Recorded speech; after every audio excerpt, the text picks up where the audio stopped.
Welcome. I can't say good morning and welcome to the Brattleboro Citizens Breakfast because this is actually lunch and it's afternoon. But for the first time, the Citizens Breakfast is lunch. And it's a special occasion for lunch. We have a special presentation today. And in preparation for which I did a bit of a survey. And everyone I've talked to when pressed for an answer says that they're not getting younger. So there must be a solution to that. So there's a woman here, Joyce Lemire, who works with Senior Solutions. Now, I don't know quite that it's a solution to getting older, but she has some solutions that she'd like to share with us that pertain to seniors. And I'll turn it over to her, Joyce Lemire. Thank you. I wanted to start out by sharing that we recently had a new census report that we've received to have a higher population of people who are retiring and remaining in the state than a lot of other states in the country. By 2030, according to the U.S. Census Bureau, 29% of Vermonters will be 65 years or older.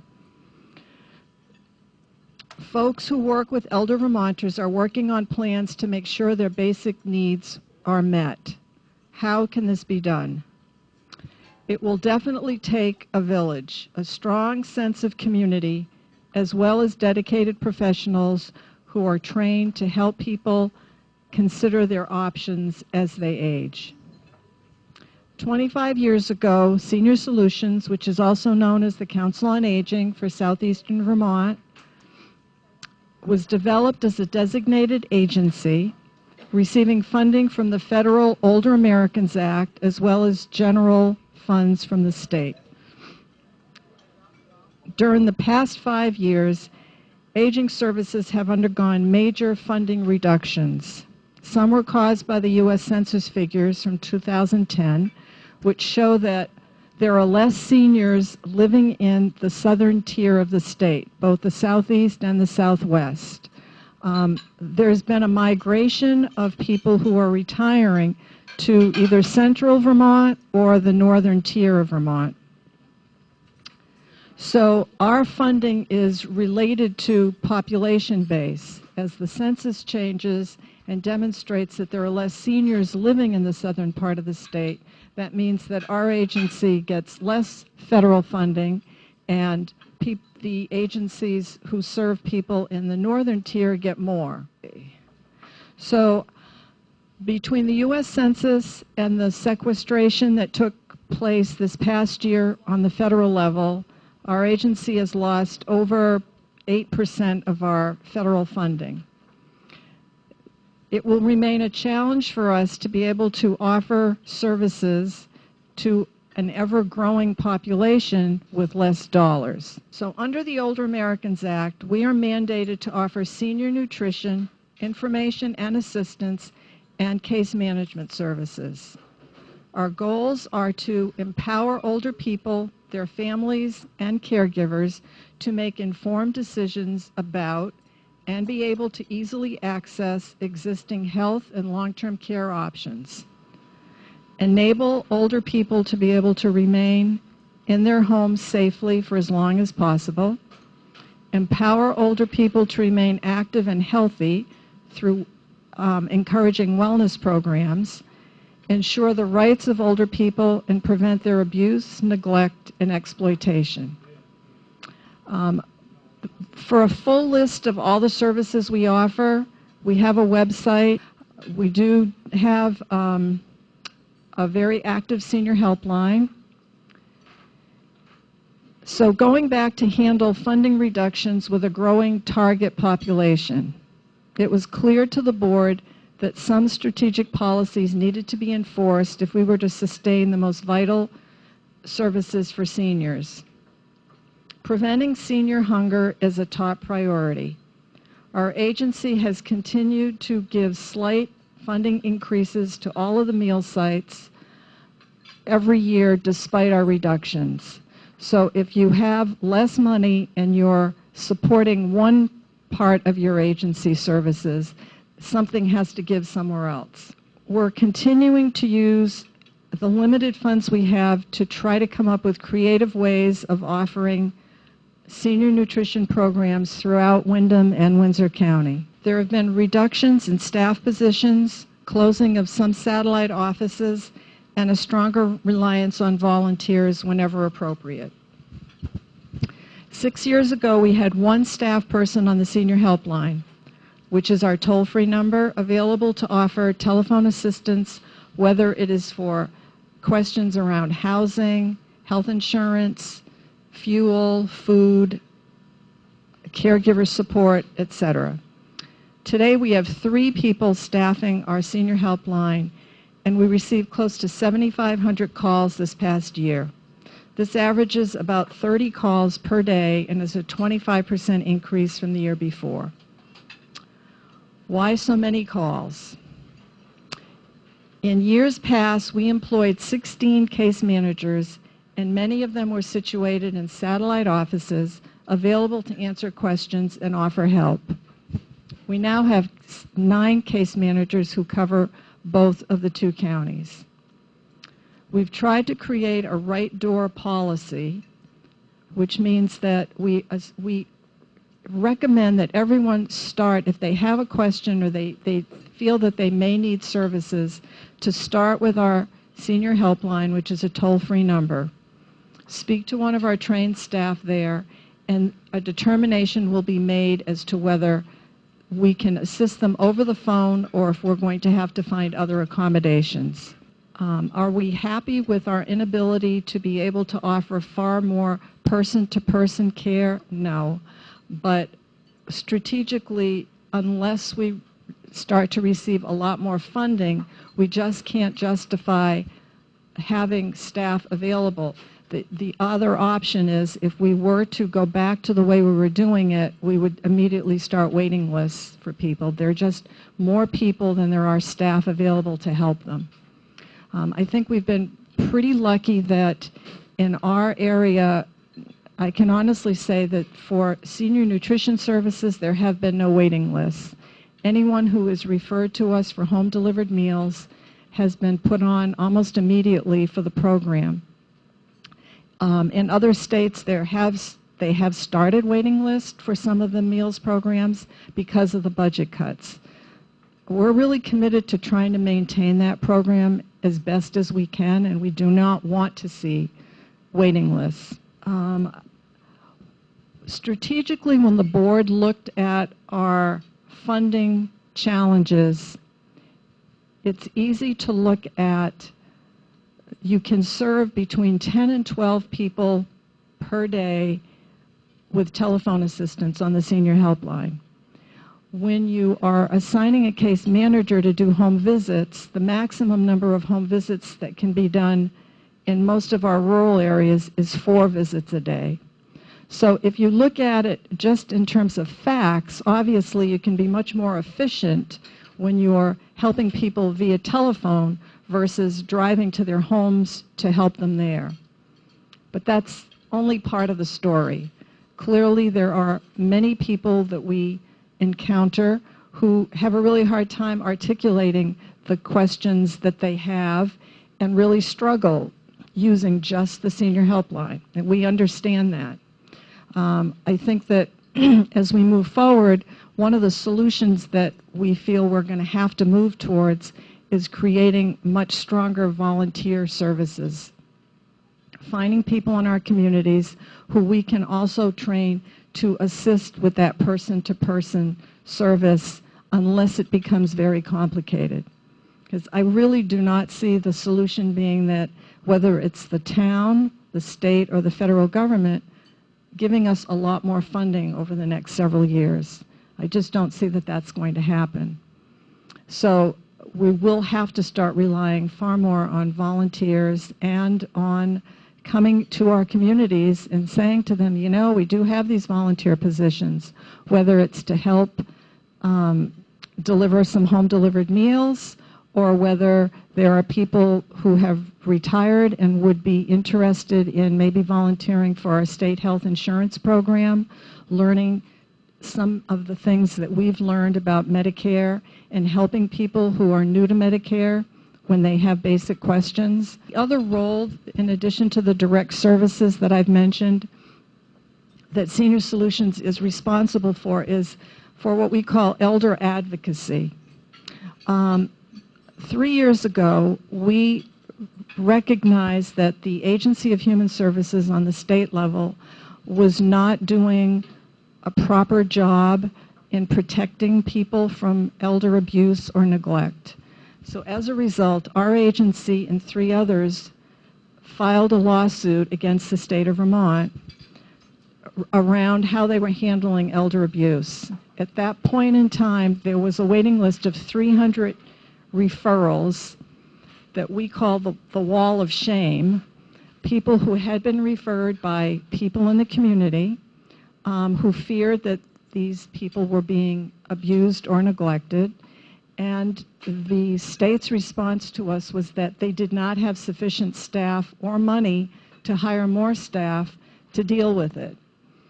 So as a result of that, we did file a lawsuit. We had to review our charts, meet with attorneys from both sides of the case, and speak to a judge who was really not too interested in taking on this case. I don't think there are too many judges, primarily in Vermont, who are appointed by state administration that really want to get involved with lawsuits that are involved with the state.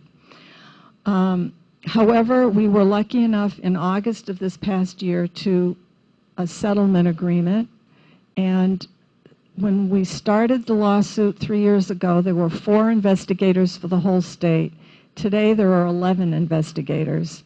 They've increased their training level, and as a result of the settlement, there are benchmarks that need to be followed on a quarterly basis to make them far more accountable for people who are at risk of being abused or neglected.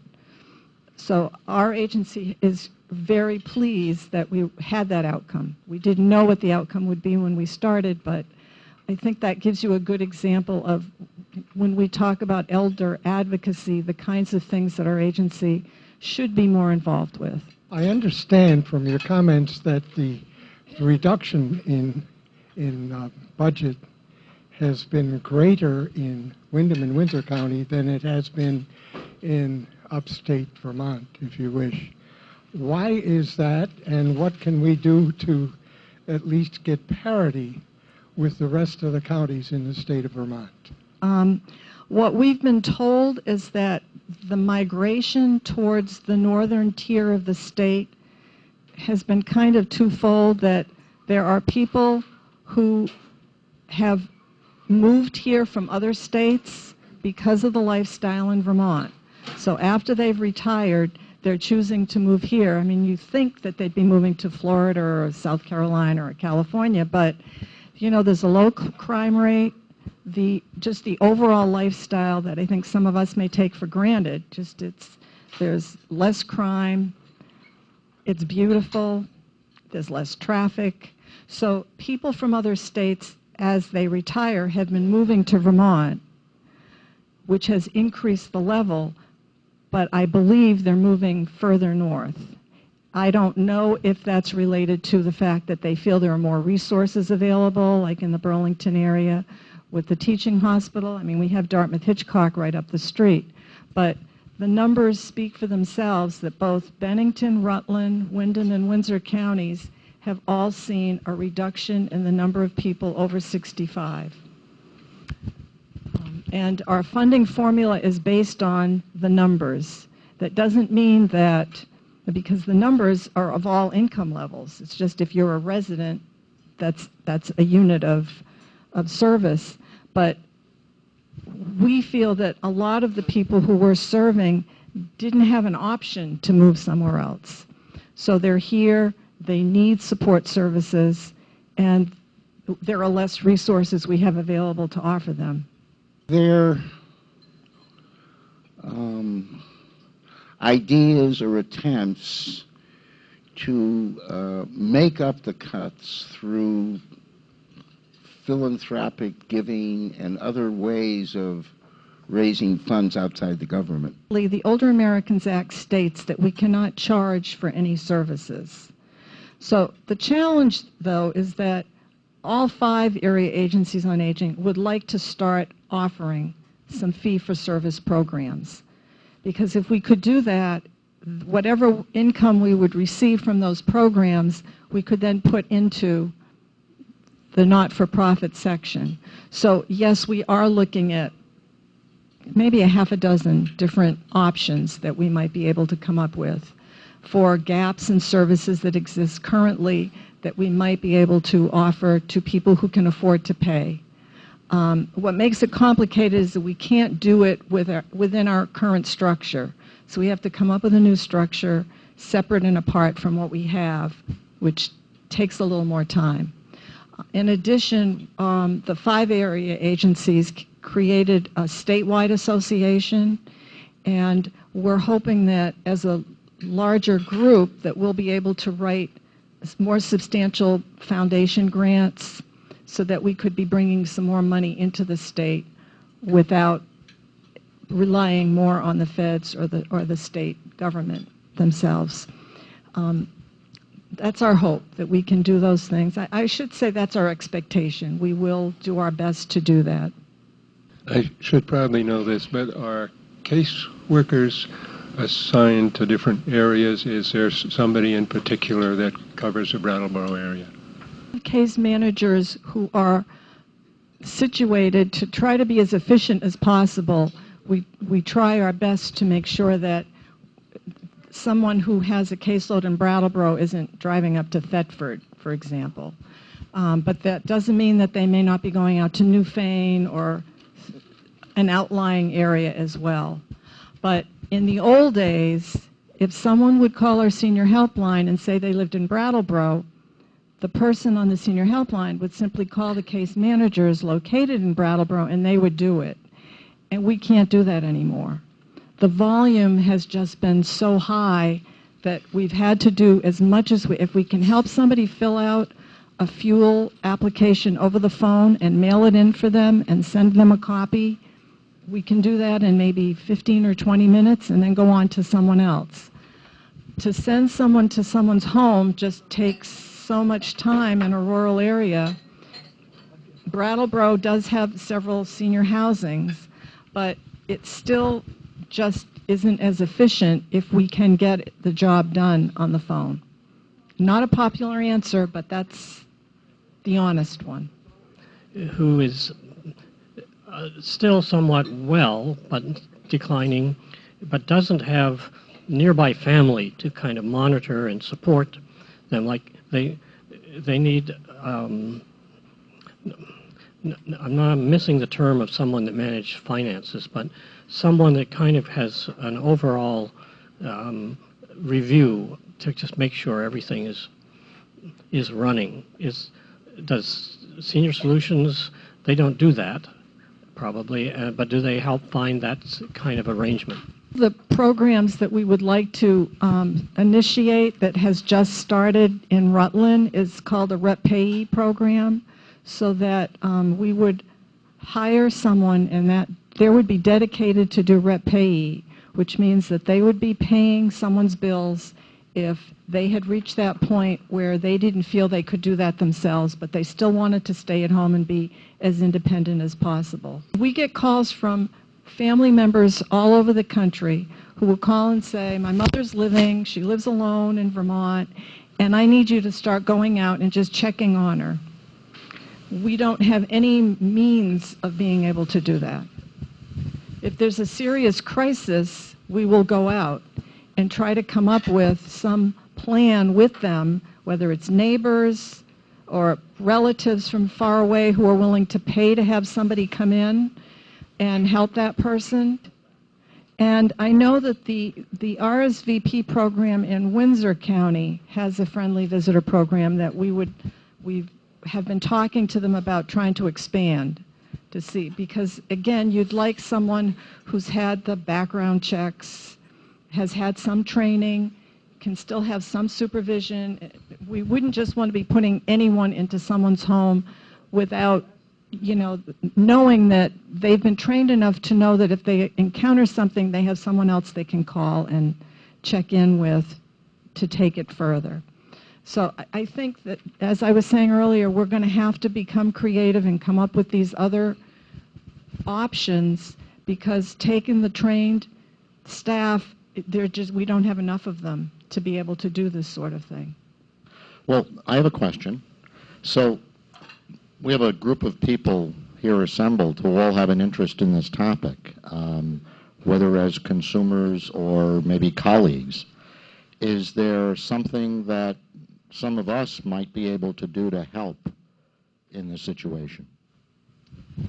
I would love to, if anyone here has any interest in becoming a volunteer, whether it's for one day every 2 weeks or more than that, I do believe that we are going to have to start relying more on our communities to help. Our staff spend a lot of time getting retrained to the new regs that continue to change along with the times, so that they have valuable information to share with seniors and their family members. But I do think we are going to have to start relying more on our communities to also help us during this period of time. We have one full-time staff person who's doing Medicare health insurance counseling, and we could really use some volunteers. There are so many new to Medicare folks that are calling us all year long. They're going to become 65 in a month or 2 months, and they would like to sit down with somebody and just talk to them about all their options. So there are a number of programs that we could benefit from having volunteers in our communities. So, I mean, and if somebody from this area was interested, I'm sure that we could find roles for you right in town. It wouldn't be any driving, but I just think that's going to have to be one of our solutions. On a federal level, the state of Vermont is very lucky to have Senator Leahy, Sanders, and Congressman Welch. The three of them are working tirelessly on the kinds of things that I've just talked about. I mean, Senator Sanders is trying very hard to get the Older Americans Act reauthorized, and he's recommended a substantial increase in the budget. People laugh at him and tell him there's no way in this economy that he's going to get that, but he really works very hard for veterans and for elders. And we're luckier than many states to have such strong advocates as we do. Yeah, I watch the news every night at TV, and I hear from Washington that they are cutting back on a lot of stuff. There, I'm on food stamps, and I heard they were cutting back on that. Could you give us some information about that? Thank you. It is true on the federal level they've reduced the amount of food stamps assistance that any individual can receive. And that's just a reality. I will say, though, that when you hear numbers around food stamps or 3 Squares Vermont, which is the name that Vermont uses, the elder population who are eligible for them hardly use food stamps. It's really interesting when we speak to people on the senior helpline and we talk to them about issues. Very few elders are interested in signing up for it. Their response is usually, I'm doing okay, give it to a younger family that needs it more than I do. So we have a very small percentage, and the federal government has actually made statements in Vermont to the fact that we should be doing more outreach to encourage more people to be on the program. But we haven't been successful with reaching out and getting more people to do it. I think that, you know, people who live in Vermont have a different culture than in some other parts of the country. Very independent, only I mean, if we speak to them on the phone and we say, well, gee, you might be eligible for this program and that one and this one, and they'll say, I called for this one and that's all I want. I don't want anything else. And so it is definitely a problem for the people who really need the food stamps. They should be getting them. And for the ones who are really relying on them right now, unfortunately, they have been cut. Senator Sanders is fighting that, but I don't know how successful he'll be. I've heard about the senior health insurance program, that you do some training for that. Could you talk about that a little bit? There is a website called Medicare.gov that has just about anything you would want to know about the Medicare program. For some people who are comfortable using computers, a little bit of training on that could be really helpful to assist others who are not comfortable at all going on to the site. You know, and that's the sort of thing that when somebody's calling us on the phone, it sometimes is a challenge unless they have a child or a neighbor who's also with them. I mean, we've done three-way phone calls. We will sometimes connect with the state. If someone's worried about Three Squares, Vermont, we can get onto the state's phone and have a three-way phone call again with the client, us, and the social worker there. But going back to health care insurance, it is very complicated for many people. And so we would welcome volunteers who are willing to get some basic training and then could answer a lot of basic questions that people would be asking. We have one staff person. This is open enrollment until December 7th. It's October 5th through December 7th is open enrollment. So for Medicare Part D only. And so we have one staff person who's been making office visit appointments. Some of the case managers who are located in this area, if they have a client who has questions, they're handling those.